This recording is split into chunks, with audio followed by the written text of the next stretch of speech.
Assalomu alaykum kanalimiz kuzatuvchilari. Bugun siz bilan birgalikda juda ham ko'p uchraydigan misolni, oson va qulay uyga yechish usulini o'rganib chiqamiz. 1/3 ko'paytirilgan 5, 1/5 ko'paytirilgan 7, 1/7 ko'paytirilgan 9 va hokazo va hokazo 1/13 ko'paytirilgan 15. Xo'sh, demak biz o'rgatmoqchi bo'lgan formulamiz faqat nima uchun o'rinli? Qarang, bir xil qonuniyat bo'yicha takrorlanishi kerak. Ya'ni bir xil farq qilish kerak. 3 5, 5 7, 7 9, 13 15 va hokazo ketyapti va bir-biridan 2 ga farq qilib ketyapti. Va buni umumiy holda formulasini yaratish uchun mana buni ko'rishda yozib chiqdik. Demak, 1/d bu d farqi bo'ladi, bir-biridan farqi.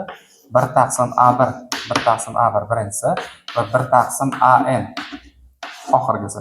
Shu formuladan foydalanib ishlasak, xo'sh, bizda mana shu yig'indini topishni berar ekan. Demak, 1/d, ya'ni 1/d ni o'rniga farqini qo'yamiz. 1 farqi 3 5 2 ga farqlab 1/2.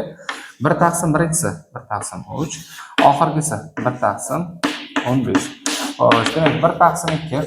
Xo'sh, qavsda mahraj berib yuboramiz. Bunga 5 bilan beramiz. Demak, 5/15 minus 1/15.